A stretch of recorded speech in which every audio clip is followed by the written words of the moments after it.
Seri 5 Pedang Kayu Harum. Pendekar Sadis. Cerita, Ho Ping Hu. Audiobook, novel silat. Bab 45. Memang sudah diduganya bahwa gadis itu tentu seorang wanita muda yang cantik, akan tetapi tak pernah disangkanya sejelita ini. Seorang gadis yang cantik jelita dan manis sekali, yang kini memandang kepadanya dengan sepasang mata yang berseri-seri tajam akan tetapi juga malu-malu, yang kedua pipinya merah sekali dan bibirnya yang merah membasah itu tersenyum malu-malu. "Ya Tuhan, engkau cantik jelita sekali," katanya lirih dan Tianxin lalu merangkulnya, mendekatkan muka itu lalu menciumnya dengan sepenuh kemesraan hatinya. Sampai terengah-engah wanita itu melepaskan diri, mendorong dada Tianxin dengan lembut. "Tianxin, benarkah bahwa engkau cinta padaku?" "Sungguh mati, sekarang cintaku padamu menjadi berlipat ganda." "Engkau tahu Tianxin, bahwa aku telah menyerahkan diri kepadamu sebagai seorang perawan, untuk memenuhi sumpahku." Tianxin mengangguk dan mengelus rambut yang hitam panjang itu. "Dan aku merasa terharu, merasa berterima kasih sekali bahwa engkau percaya kepadaku. Akan tetapi ketahuilah bahwa aku tidak dapat menikah denganmu, tidak dapat menjadi istrimu." Terkejut juga Tianxin mendengar ini. Sungguh aneh sekali, dia melepaskan rangkulannya dan menatap wajah yang cantik itu. Sungguh manis sekali wanita ini, dan memiliki bentuk tubuh yang indah menggairahkan. Dia merasa beruntung sekali dapat menjadi pria pilihan gadis seperti ini dan dia pun agaknya tidak keberatan untuk mendampingi gadis ini selamanya. Akan tetapi mendengar betapa gadis ini menyatakan tidak dapat menikah dan tidak dapat menjadi istrinya, sungguh merupakan hal yang aneh dan sama sekali berlainan bahkan menjadi kebalikan dari apa yang disangkanya. Menurut Patut, setelah semalam menyerahkan dirinya yang masih perawan, tentu gadis itu akan menuntut atau minta kepadanya agar mereka dapat menikah dan menjadi suami istri. Akan tetapi mengapa gadis ini malah menyatakan tidak dapat menjadi istrinya? "Sayang, bukankah kita telah menjadi suami istri?" kata Tianxin sambil merangkul dan mencium. Wanita itu membalasnya dengan mesra dan beberapa lamanya mereka berdua kembali tenggelam ke dalam kemesraannya dan kini, biarpun orang dapat melihatnya, wanita itu agaknya sudah mulai berani dan menumpahkan rasa cintanya tanpa malu-malu. Akhirnya wanita itu lalu melepaskan dirinya dengan lembut. "Kalau begini terus, kita tidak mungkin dapat bicara, Tianxin. Apakah engkau tidak ingin mendengar riwayatku dan tidak ingin mengenal siapa namaku?" "Tentu saja, karena tidak mungkin aku terus menyebutmu Nenek Lamsin," kata Tianxin sambil meraih lagi hendak merangkul. Akan tetapi wanita itu turun dari pembaringan. "Cukuplah, kita mempunyai banyak hal yang perlu diselesaikan. Mari, berpakaianlah dan kita bereskan urusan Butek Kaipang juga kita harus bicara dari hati ke hati, barulah kita akan memutuskan apakah kita akan melanjutkan hubungan antara kita atau tidak. Ingat, Tianxin, apa yang terjadi semalam adalah pemenuhan daripada sumpahku. Kita belum saling terikat, kecuali kalau memang kita nanti menghendaki demikian." Sikap wanita yang semalam penuh kelembutan, kehangatan dan pemasrahan diri, juga panas dengan api berahi yang bernyala-nyala, kini berubah dingin, berwibawa dan membayangkan bahwa kehendaknya tidak boleh dibantah. Tianxin tersenyum. Memang bijaksana sekali keputusan itu. Kita tidak sembarangan mengikatkan diri dan menjadi tidak bebas lagi. Nah, terserah kepadamu, aku hanya akan melihat, mendengarkan, kemudian menjawab. Setelah berkata demikian, Tianxin juga turun dari pembaringan. Mereka mandi di kamar mandi yang berada di bagian kamar itu, kemudian Tianxin yang sudah selesai berpakaian melihat bagaimana wanita itu mengubah dirinya menjadi Nenek Lamsin. Kiranya nenek itu memakai sebuah topeng yang luar biasa, topeng kulit tipis sekali dan ada rambut putih di bagian kepala. Topeng itu begitu tipisnya sehingga tidak nampak, kecuali dari dekat sekali kalau meneliti gerakan mukanya. Lenyaplah si gadis manis, berubah menjadi nenek tua renta yang menyeramkan. "Ah, kenapa putri yang cantik jelita suka bersembunyi di balik topeng nenek tua buruk rupa," kata Tianxin. "Engkau akan mendengar dan mengerti nanti. Sekarang, aku harus membereskan urusan Butek Kaipang lebih dulu." Setelah berkata demikian, Lamsin menarik sebuah tali hijau yang tergantung di dekat pembaringan. 3 kali dia menarik tali itu dan lapat-lapat terdengar suara berkeliling di luar kamar. Tak lama kemudian, pintu kamar itu terbuka dari luar dan muncullah 5 orang pelayan cantik yang kemarin itu. Tianxin memandang kepada mereka dan melihat bahwa betapapun cantik-cantiknya mereka, kalau dibandingkan dengan kecantikan Dara yang menjadi miliknya semalam, maka mereka itu kalah jauh dan pantaslah kalau menjadi pelayannya. Sebaliknya, 5 orang wanita pelayan itu memandang heran melihat Nenek Lamsin sudah mandi dan bertukar pakaian, lebih heran lagi melihat pendekar sadis masih berada di situ. Akan tetapi mereka tidak berani berkata sesuatu, hanya berdiri dengan muka tunduk menghadap Lamsin, menekuk lutut sebagai penghormatan, kemudian mengatur sarapan yang dibawa oleh 3 orang di antara mereka itu di atas meja dalam kamar. "Cepat, ambilkan tambahan sarapan untuk pendekar sadis," perintah Nenek Lamsin. "Kemudian umumkan kepada para pimpinan Kaipang bahwa aku menghendaki diadakan rapat yang lengkap dengan semua anggota." Setelah sarapan tambahan yang diminta datang, 5 orang pelayan itu segera disuruh keluar dan menyampaikan pengumuman itu. Mereka meninggalkan kamar dengan wajah mengandung keheranan, akan tetapi tidak berani mengeluarkan sebuah pun kata.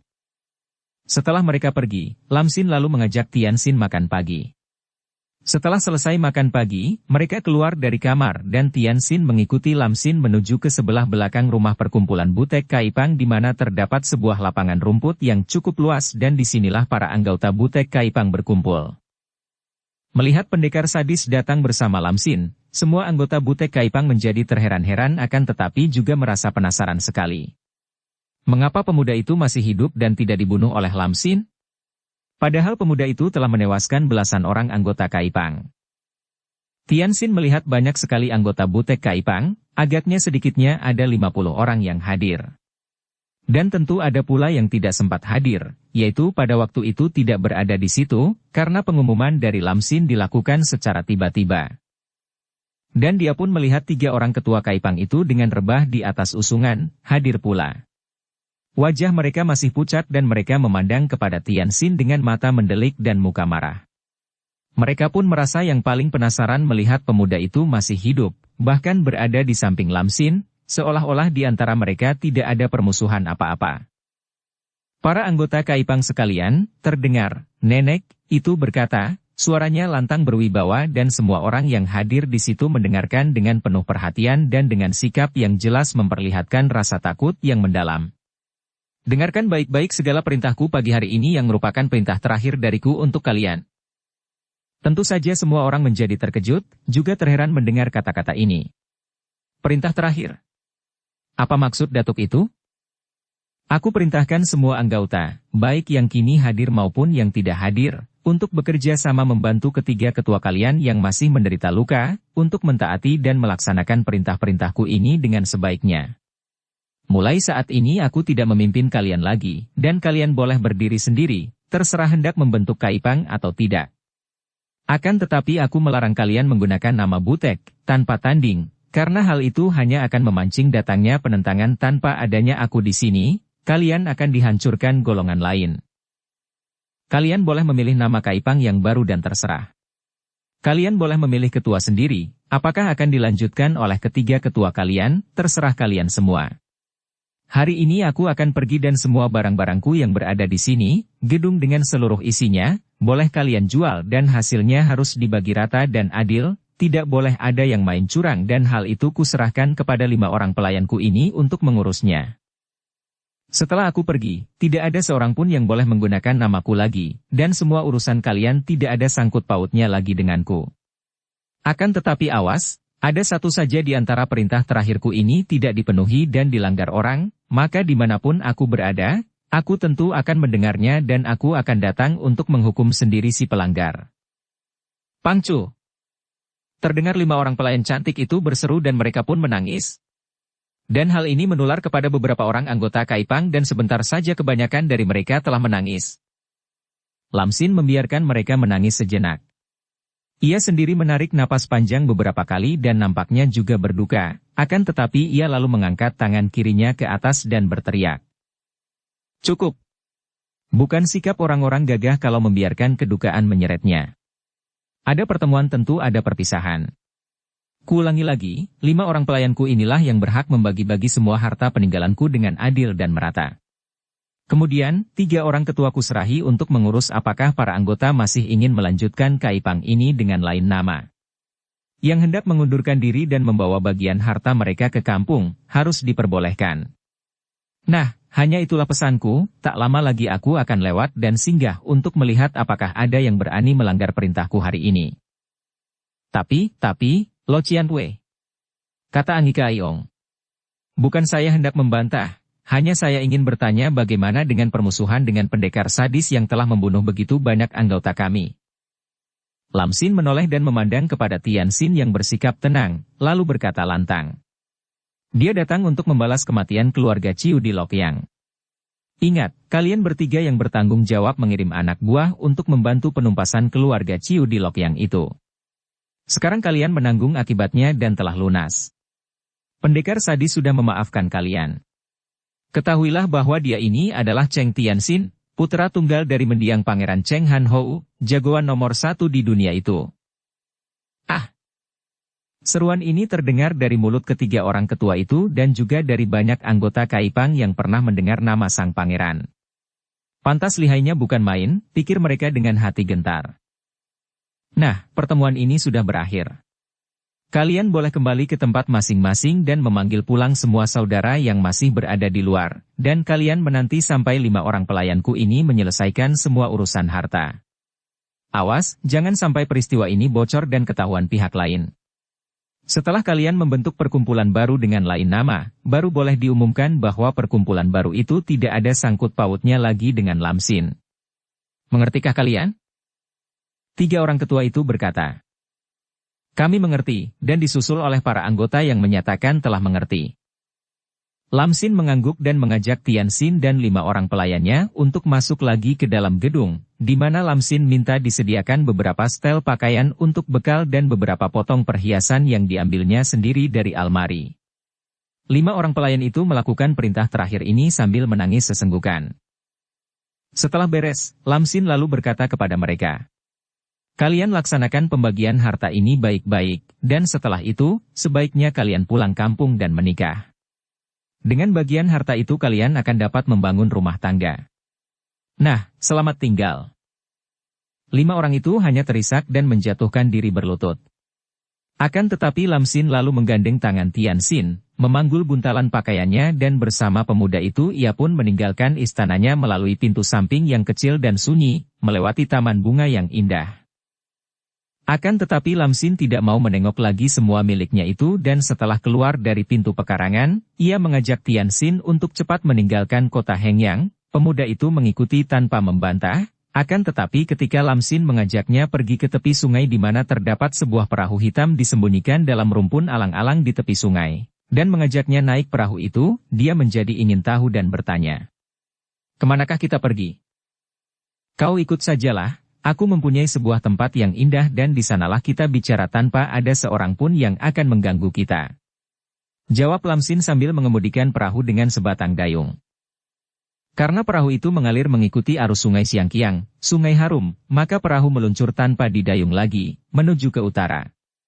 Menjelang tengah hari, perahu kecil itu memasuki daerah hutan yang lebat dan Lam Xin lalu menggerakkan dayung, membuat perahu itu minggir dan akhirnya berhenti di bagian tengah hutan yang sangat liar, penuh dengan pohon-pohon raksasa. Tempat itu kelihatan menyeramkan sekali, dan agaknya tidak pernah didatangi manusia. Dengan sehelai tali, Lam Xin mengikat perahu itu ke batang pohon yang doyong ke sungai, lalu meloncat ke darat yang penuh dengan rumpun alang-alang. Tian Xin mengikutinya dan harus meloncat jauh karena berbahaya kalau harus mendarat di tengah rumpun alang-alang yang tidak nampak tanahnya itu. Tanpa banyak bicara Lam Xin menggandeng tangan pemuda itu, berjalan di antara pohon-pohon raksasa dan 10 menit kemudian mereka tiba di tempat terbuka. Tian Xin mengeluarkan seruan tertahan dan memandang kagum ke depan. Di depan di antara pohon-pohon besar, nampak padang rumput terbuka dan tempat itu merupakan taman yang penuh dengan bunga-bunga. Mereka disambut suara kicau ratusan macam burung-burung hutan dan sinar matahari yang menerobos masuk di antara pohon-pohon yang jarang, membuat tempat itu nampak keemasan dan indah bukan main. Seperti surga di antara pohon-pohon raksasa yang tumbuh liar. Dan di sudut lapangan rumput itu terdapat sebuah pondok mungil. Kecil namun kokoh kuat, terbuat dari kayu secara nyeni sekali. Lam Xin mendorong daun pintu, memasuki pondok yang hanya mempunyai sebuah kamar itu dan membuka semua jendela. Hawa yang sejuk memasuki pondok dan Tian Xin melihat bahwa pondok itu biarpun kecil namun isinya lengkap. Sebuah pembaringan yang biarpun tidak semewah pembaringan di Istana Lamsin, namun cukup baik dan bersih, dan perlengkapan-perlengkapan lain yang cukup untuk keperluan beberapa hari. Dan biarpun agaknya sudah lama tempat itu tidak ditempati orang, namun tidak nampak debu. Di antara pohon-pohon raksasa itu memang tidak ada debu, maka tempat itu tinggal bersih dan menyenangkan sekali. Lamsin melempar buntalan pakaiannya ke atas meja, lalu melempar dirinya di atas pembaringan, nampaknya gembira sekali. Nah, inilah tempat persembunyianku di mana aku berada jika hatiku sedang risau. Kini aku bebas. Bebas. Dan ia pun mengembangkan kedua lengannya, nampaknya berbahagia sekali. Tempat yang indah, seperti sorga, pantas menjadi tempat peristirahatan seorang dewi kahyangan seperti engkau. Tianxin juga melempar buntalan pakaiannya ke atas meja lalu duduk di pembaringan, merangkul nenek itu. Lamsin mengelak. Nanti dulu, katanya. Lamsin telah membayar sumpahnya, telah melunasi sumpahnya, oleh karena itu, siapa yang menyentuh Lamsin berarti akan mati. Kenapa begini? Bukankah? Mari kita keluar dan engkau saksikan betapa aku akan membunuh Lamsin, si nenek buruk yang mengerikan ini. Apa maksudmu? Tianxin semakin kaget. Akan tetapi Lamsin sudah meloncat dan berlari keluar. Tianxin mengikutinya dan mereka tiba di lapangan rumput. Rumput di situ hijau segar dan tumbuh rata, semacam rumput yang tumbuhnya tidak meliar dan tidak bisa tinggi. Lamsin sudah duduk di atas rumput dan ketika Tianxin yang mengejarnya tiba, ia berkata, "Maukah engkau membantuku mencari kayu kering untuk membuat api unggun?" Membuat api unggun? Untuk apa? Tapi baiklah. Tianxin tentu saja merasa heran. Saat itu matahari sedang berada di atas, cuaca cukup cerah dan biarpun tempat itu amat sejuk, akan tetapi segar dan tidak terlalu dingin. Perlu apa api unggun? Tapi melihat sikap Lamsin begitu sungguh-sungguh, dia pun cepat pergi mencari kayu kering yang dibutuhkan wanita tua. Setelah memperoleh kayu kering cukup, Lamsin menumpuknya di atas batu-batu yang sudah diatur di tempat itu, dan ia pun lalu membakar tumpukan kayu itu. Api bernyala cukup besar dan nenek itu lalu meraba ke arah mukanya. Cheng Tianxin, engkaulah orangnya yang telah membantuku, melunasi sumpahku dan engkau pula satu-satunya orang yang menyaksikan musnahnya nenek buruk rupa yang bernama Lamsin. Sekali ia merenggut ke mukanya, maka terlepaslah topeng nenek itu dan nampak wajahnya yang berkulit putih halus dan bentuknya cantik jelita itu. Topeng tipis itu dilemparnya ke dalam api yang bernyala-nyala dan tentu saja segera dimakan api. Wanita itu lalu menanggalkan pakaian luarnya, baju dan celana nenek yang kedodoran itu sehingga kini gadis itu hanya memakai pakaian dalam yang tipis itu. Pakaian nenek itu pun melayang ke arah api, dimakan api menyusul topeng yang sudah menjadi abu. Gadis itu mengembangkan kedua lengannya dan wajahnya yang cantik manis itu tersenyum gembira. Nah, mampuslah sudah Lamsin si nenek buruk. Dan terciptalah si darah cantik jelita seperti bidadari, kata Tianxin yang menghampiri dan memeluknya. Gadis itu tersenyum, nampak deretan giginya yang rapi dan putih. Kini Tianxin dapat menikmati semua itu dengan bebasnya, menatap wajah itu, menyelusuri seluruh tubuh yang menggairahkan itu dengan pandang matanya, sampai akhirnya gadis itu menundukkan muka karena malu, lalu mendorong dada Tianxin dengan halus ketika pemuda itu hendak menciumnya. Nanti dulu, engkau belum mengenalku, bisiknya. Siapa bilang? Aku sudah mengenalmu baik-baik semalam. Tianxin tersenyum. Tidak, engkau belum mengenal siapa aku, siapa namaku dan bagaimana riwayatku. Perlukah itu? Engkau adalah seorang gadis yang cantik seperti bidadari, yang kucinta, menjadi dewi pujaanku. Tianxin hendak meraih lagi akan tetapi gadis itu mengelak. Kalau memang memaksaku, aku akan membunuhmu, Tianxin. Tiba-tiba ia membentak dan sepasang mata yang indah itu mengeluarkan sinar mencorong, mengingatkan Tianxin akan sinar mata nenek Lamsin dan diam-diam dia bergidik. Sukarlah menerima kenyataan bahwa gadis cantik ini adalah nenek Lamsin yang memiliki ilmu silat demikian hebatnya sehingga hanya dengan susah payah dia dapat mengalahkannya. Baiklah, maafkan aku. Nah, aku siap mendengarkan ceritamu. Kata Tianxin yang lalu duduk di atas rumput tebal. Gadis itu sejenak memandang ke arah pakaian nenek yang terbakar sampai berkobar, dan sebentar saja pakaian itu pun lenyap menjadi abu, seperti halnya topeng tadi. Dan tiba-tiba gadis itu menangis di depan api unggun, terdengar suaranya lirih. Ibu, anakmu tidak pernah melanggar janji dan sumpah. Akan tetapi sebentar saja ia menangis karena ia sudah mampu mengendalikan dirinya dan menyusut kering air mata itu dengan sapu tangan yang tadinya tersisip di antara bukit dadanya.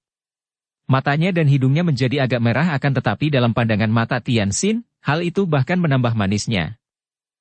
Gadis itu lalu menghampiri Tianxin dan duduk pula di dekatnya, di atas rumput. Tianxin memandang dengan kagum, terpesona oleh kecantikan dan keindahan bentuk tubuh itu.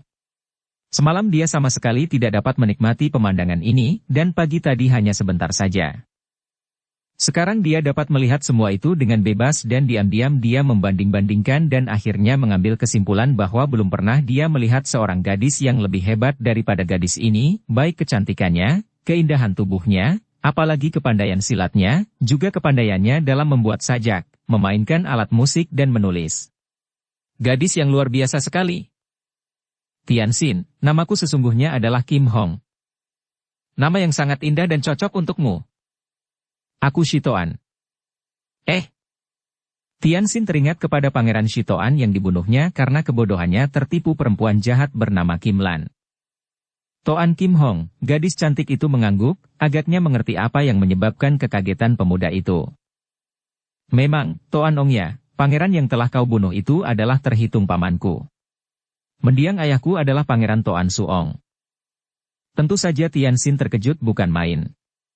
Dia tidak pernah mendengar nama Pangeran Toan Suong, akan tetapi kalau Toan Ongya adalah paman dari gadis ini, maka keadaannya tentu gawat. Dalam membuat sajak, memainkan alat musik dan menulis. Gadis yang luar biasa sekali. Aku telah kesalahan membunuh Toan Ongya, hanya karena fitnahan seorang perempuan jahat. Aku sudah ditegur oleh banyak pendekar dan aku merasa menyesal sekali. Aku tidak peduli akan hal itu. Gadis itu berkata dengan suara kesal. Ayahku adalah seorang pangeran pemberontak. Ya, ayahku tidak seperti Toan Ongya dan para pangeran yang taat dan setia kepada kaisar. Tidak, ayahku berjiwa pemberontak dan selalu menentang kebijaksanaan-kebijaksanaan kaisar yang dianggapnya menekan dan menindas rakyat. Ayahku lebih dekat dengan rakyat jelata daripada dengan kaisar. Kalau begitu, engkau masih keluarga kaisar. Seperti juga engkau sendiri, Tianxin. Akan tetapi kita adalah keluarga-keluarga jauh yang sudah terlempar keluar. Engkau anak pemberontak, aku pun anak pemberontak. Ayahku minggat dari kota raja, bahkan kaisar pernah begitu marah kepadanya dan kaisar mengutus pasukan untuk menangkapnya. Ayahku melarikan diri, menjadi buronan. Sejak kecil ayah mempelajari ilmu silat, sesuai dengan jiwanya yang selalu memberontak, sehingga dia memperoleh tingkat ilmu yang cukup tinggi. Kemudian, dalam keadaan buron ini, ayah bertemu dengan ibuku, yaitu seorang wanita Kang Ou yang memiliki ilmu kepandaian silat tinggi pula, bahkan lebih tinggi daripada tingkat kepandaian ayah. Ibuku mewarisi ilmu keluarga Ouyang dari selatan yang amat terkenal. Mereka saling jatuh cinta dan hidup sebagai suami istri tanpa menikah, karena keadaan ayah sebagai seorang buronan pemerintah tidak memungkinkannya untuk menikah dengan terang-terangan. Yang penting saling mencinta itu, bukan upacara pernikahannya. Tianxin memotong sebagai pembelaan dan hiburan. Kim Hong mengangguk. Aku pun berpendapat demikian. Gadis itu lalu melanjutkan ceritanya yang didengarkan oleh Tianxin dengan penuh perhatian karena hati pemuda ini menjadi semakin tertarik ketika mendapat kenyataan bahwa Kim Hong adalah puteri seorang pangeran, jadi masih ada hubungan misan dengan dia. Toan Suong, pangeran yang menjadi buronan itu, bersama istrinya, atau lebih tepat lagi kekasihnya yang menjadi istrinya tanpa pernikahan yang bernama Ouyang Chi, bersama-sama melarikan diri di daerah selatan, jauh dari kota raja. Secara kebetulan mereka berdua menemukan sebuah kitab kuno, kitab pelajaran ilmu silat yang kabarnya adalah milik Panglima Besar Tehu ketika utusan kaisar ini menjelajah ke selatan dan kitab pusakanya itu tercecer. Dukung channel Novel Silat dengan subscribe, follow, like, komen dan share. Untuk dapat mempelajari kitab itu, juga untuk menyembunyikan dirinya sehingga mereka tidak perlu terus berlari-lari menyelamatkan diri dari pengejaran kaki tangan kaisar. Toan Suong dan Ouyang Chi lalu tinggal di sebuah pulau kosong di sebelah selatan, di Lamhai, Laut Selatan. Pulau ini bernama Angliantu, Pulau Teratai Merah, sebuah pulau kecil yang tanahnya cukup subur, akan tetapi yang terlampau kecil sehingga tinggal kosong. Namun kalau untuk tempat tinggal sekeluarga saja, pulau itu cukuplah. Toan Suong dan Ouyang Chi tinggal di pulau ini, menanam sayur-sayuran dan pohon buah-buahan. Hanya beberapa pekan sekali Toan Suong atau istrinya naik perahu menuju ke daratan besar untuk berbelanja keperluan hidup mereka. Mereka hidup dengan tenang di pulau teratai merah itu sampai akhirnya terlahir seorang anak perempuan mereka yang diberi nama Toan Kim Hong. Dan mereka terus bertapa dan memperdalam ilmu-ilmu mereka, bahkan dari kitab kuno peninggalan orang sakti Tehu itu mereka menciptakan semacam ilmu yang hebat, yaitu ilmu silat yang mereka namakan Hokmo Sin Kun, ilmu silat penakluk iblis. Kim Hong tumbuh besar di pulau itu dan dengan penuh kasih sayang, ayah bundanya menggemblengnya dengan semua ilmu silat yang mereka miliki. Bahkan setelah anak itu berusia belasan tahun, ayah bundanya mengajarkan Hokmo Sin Kun yang merupakan ilmu inti mereka. Dari latihan ini Kim Hong maklum bahwa betapapun juga, tetap saja ibunya memiliki tingkat yang lebih lihai daripada ayahnya. Kim Hong hanya mengenal orang-orang lain kalau diajak oleh ibunya berbelanja ke pantai laut di daratan besar. Akan tetapi, anak itu tidak menjadi canggung, bahkan karena ayahnya adalah seorang pangeran, maka ia pun mempelajari semua ilmu yang lain di samping ilmu silat, yaitu ilmu kesusastraan dari ayahnya, juga pengetahuan umum tentang sejarah dan sebagainya sedangkan dari ibunya ia pun mempelajari seni musik yang menjadi keahlian ibunya pula. Demikianlah Kim Hong menjadi seorang darah terpelajar yang hidup terasing di pulau kosong itu. Malapetaka itu terjadi ketika Kim Hong berusia 14 tahun. Ketika Ouyang Chi pergi berbelanja di daratan besar, secara kebetulan ia mendengar bahwa Kaisar telah mengumumkan pengampunan bagi Pangeran Toan Suong. Berita itu secara kebetulan didengarnya dari para petugas di selatan yang tadinya bertugas menyelidiki dan mencari di mana menghilangnya pangeran buronan itu. Mendengar ini, dengan girang wanita itu cepat kembali ke pulaunya dan dengan terengah-engah saking tegang dan girang hati yang selama bertahun-tahun menderita tekanan ini ia menceritakan kepada suaminya. "Suamiku, engkau telah bebas. Engkau telah diampuni dan tidak menjadi buronan lagi. Ah, kita tidak menjadi orang-orang pelarian lagi," kata istri itu dengan girang sekali. Akan tetapi, suaminya menyambut berita ini dengan alis berkerut dan sikap dingin saja, sama sekali tidak kelihatan girang, bahkan agaknya dia terheran menyaksikan kegirangan istrinya. "Habis, mengapa? Apa bedanya bagiku?" katanya dingin. Apa bedanya? Suamiku, besar sekali bedanya. Kita dapat segera pergi mengunjungi kota raja. Engkau kan seorang pangeran? Dan putri kita akan dapat hidup selayaknya sebagai putri seorang pangeran. Tidak. Tiba-tiba Pangeran Toan Suong menggebrak meja sampai ujung meja itu pecah. Keluarga Kaisar adalah keluarga bangsawan yang busuk. Pemeras rakyat.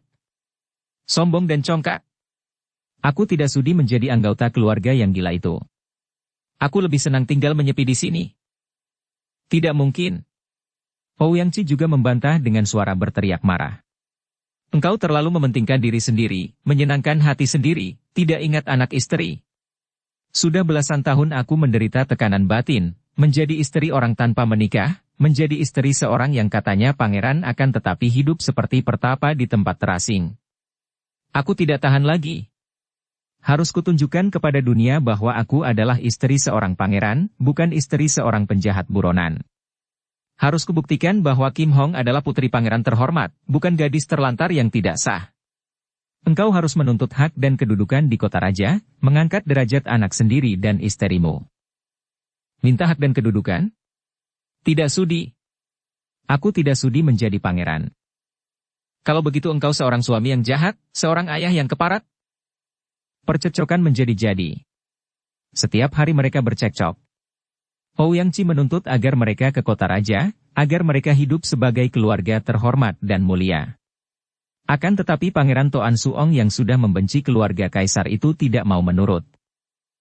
Percekcokan makin memanas, membuat mereka menjadi mata gelap dan akhirnya suami istri yang hidup selama belasan tahun dengan saling mencinta, setia dan bahu-membahu dalam menghadapi segala kesukaran ini pun berkelahi. Kim Hong yang menyaksikan perkelahian itu hanya dapat menangis. Segala jeritanya untuk melerai sia-sia belaka.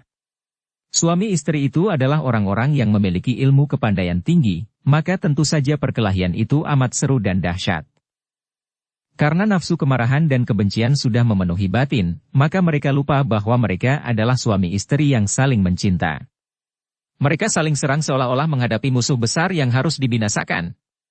Sampai tidak kurang dari 500 jurus mereka berkelahi, saling serang, sampai kedua lengan mereka bengkak-bengkak dan biru-biru semua.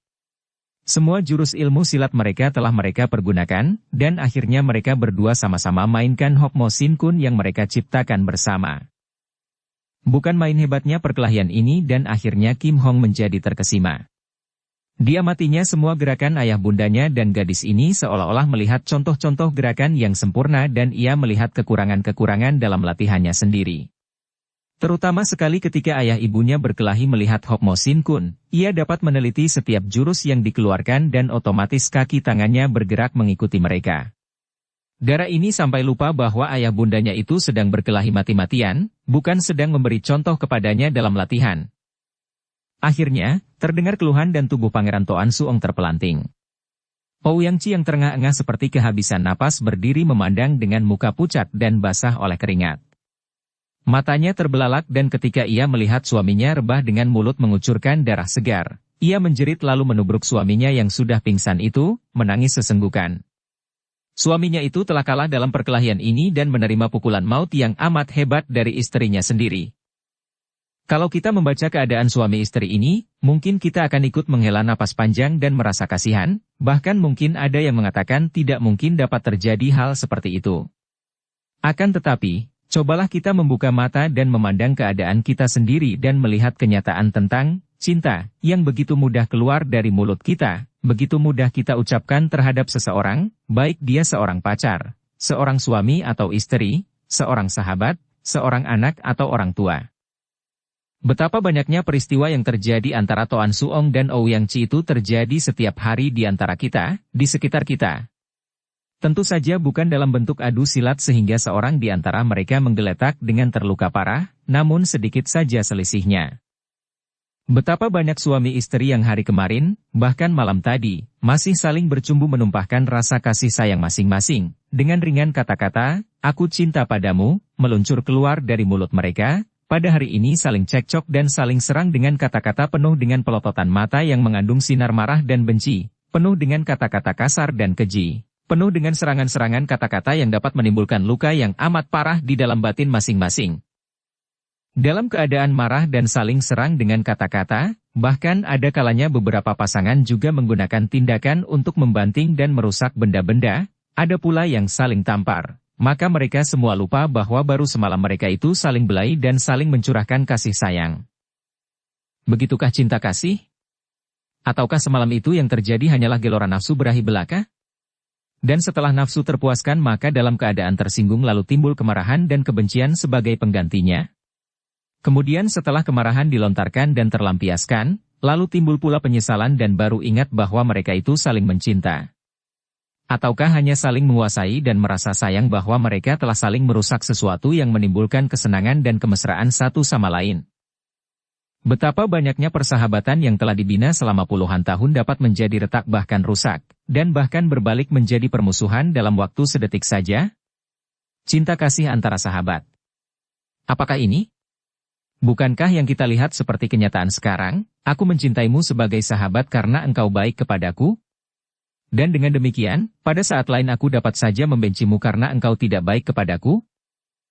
Apakah cinta itu demikian murahnya, berdasarkan baik buruknya seseorang kepada kita? Apakah dia itu menguntungkan atau menyenangkan hatiku? Apakah dia itu merugikan atau tidak menyenangkan hatiku? Apakah cinta hanya seperti ini, seperti jual beli di pasar belaka di mana aku membeli dengan cintaku untuk memperoleh kesenangan lahir batin darimu dan sebaliknya? Kalau sudah tidak memperoleh kesenangan lagi, maka tentu saja tidak ada cinta lagi. Begitukah cinta kasih? Betapa kita semua lupa akan hal ini. Jelaslah, bahwa cinta kasih tidak akan menyinarkan cahaya selama di situ terdapat kebencian, iri hari, rasa takut, pamrih untuk senang sendiri, maka pada saat itu pun cinta kasih tidak ada dan mereka berhadapan sebagai musuh yang saling membenci. Sambil menangis, Ouyang Chi yang sekarang menyesal oleh perbuatannya sendiri itu lalu memondong suaminya, dibawa masuk ke dalam rumah mereka. Ia merawat suaminya, akan tetapi pukulannya terlampau hebat dan suaminya tidak sadar lagi dan tewas 2 hari kemudian. Istri ini menangisi kematian suaminya, menangisi dan menyesali perbuatannya sendiri, menyesali pula sikap suaminya yang keras kepala. Sedangkan Kim Hong yang baru berusia 14 tahun itu hanya ikut menangis dan kematian ayahnya di tangan ibunya sendiri itu membuat luka goresan mendalam di batinnya. Semenjak matinya Pangeran Toan Suong, Ouyang Chi hidup terbenam dalam duka. Ia menjadi sakit-sakitan dan ia melanjutkan penggemblengan puterinya seorang diri saja. Ia menurunkan semua ilmunya dengan tekun dan ketika Kim Hong telah berusia 18 tahun, darah ini telah mewarisi semua kepandaian ayah bundanya. Bahkan ia lebih lihai dari ibunya sekarang. Akan tetapi, ibunya yang merasa bahwa malapetaka itu terjadi karena ia lebih lihai dari suaminya, lalu menyuruh putrinya bersumpah bahwa putrinya tidak akan melayani pria sebelum ada pria yang mengalahkannya. Jadi, dengan sumpah ini sang ibu menghendaki agar jangan sampai terulang seperti keadaan dirinya. Ia menghendaki agar putrinya menjadi istri seorang pria yang memiliki kepandaian lebih tinggi daripada Kim Hong, sehingga dengan demikian Kim Hong takkan dapat melakukannya dan akan menurut apa yang dikehendaki suaminya. Hal ini timbul dari penyesalan hatinya karena ia akhirnya sadar bahwa suaminya benar. Selama hidup di pulau itu, mereka cukup bahagia dan saling mencinta dan kalau ia dahulu menurut kata-kata suaminya, tentu mereka bertiga masih dapat hidup rukun dan berbahagia di pulau itu. Demikianlah riwayatku, Tianxin. Tak lama kemudian, ibu meninggal dunia karena suatu penyakit yang menyerang jantungnya, tentu karena kedukaannya, dan aku pun hidup sebatang kara di dunia ini. Sebelum meninggal, ibu berpesan kepadaku agar aku tidak melupakan sumpahku, dan ibu memperingatkan aku bahwa wajahku cukup cantik sehingga tentu akan menarik banyak pria, dan karena jarang ada pria yang akan dapat mengalahkan aku, maka ibu menganjurkan agar aku memakai topeng menyamar sebagai nenek-nenek untuk mengurangi gangguan dan godaan. Aku menurut saja, dan demikianlah, aku lalu memakai topeng dan meninggalkan Pulau Teratai Merah. Tianxin mendengarkan dengan penuh perhatian dan dia merasa kagum sekali.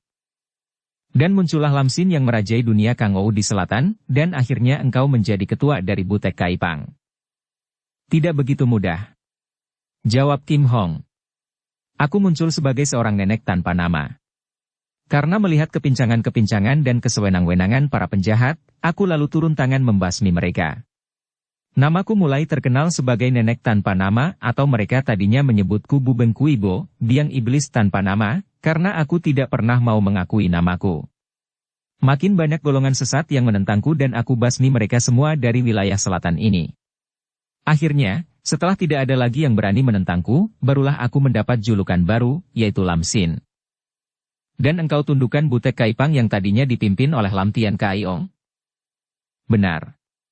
Aku melihat kedudukan perkumpulan itu yang besar dan kuat. Maka kukalahkan para pimpinannya dan Lam Tian Kaiong takluk kepadaku, mengangkatku sebagai kepala mereka. Akan tetapi Lam Tian Kaiong meninggal tak lama kemudian karena luka-lukanya ketika melawanku. Aku lalu mengangkat 3 orang ketua baru itu yang kulatih sedikit ilmu. Dan aku pun lebih banyak bersembunyi, membiarkan mereka itu yang bekerja untukku. Dan sekarang? Aku telah bebas, betapa senangnya. Aku telah bebas dari topeng itu, bebas dari ikatanku sebagai Lamsin. Kau lihat tadi, Lamsin sudah mampus, yang ada sekarang hanya Toan Kim Hong, seorang gadis yang bebas. Dan mencinta seorang pemuda yang bernama Cheng Tianxin. Kata Tianxin sambil meraih. Kini Kim Hong membiarkan dirinya dirangkul. Kalau saja Cheng Tianxin juga mencintanya. Dengan sepenuh hatiku. Kata Tianxin yang menciumnya. Gadis itu tidak menolak dan mereka lalu berpelukan dan bergumul di atas permadani rumput yang tebal itu. Demikianlah, 2 orang muda itu tenggelam dalam lautan madu asmara yang memabukkan.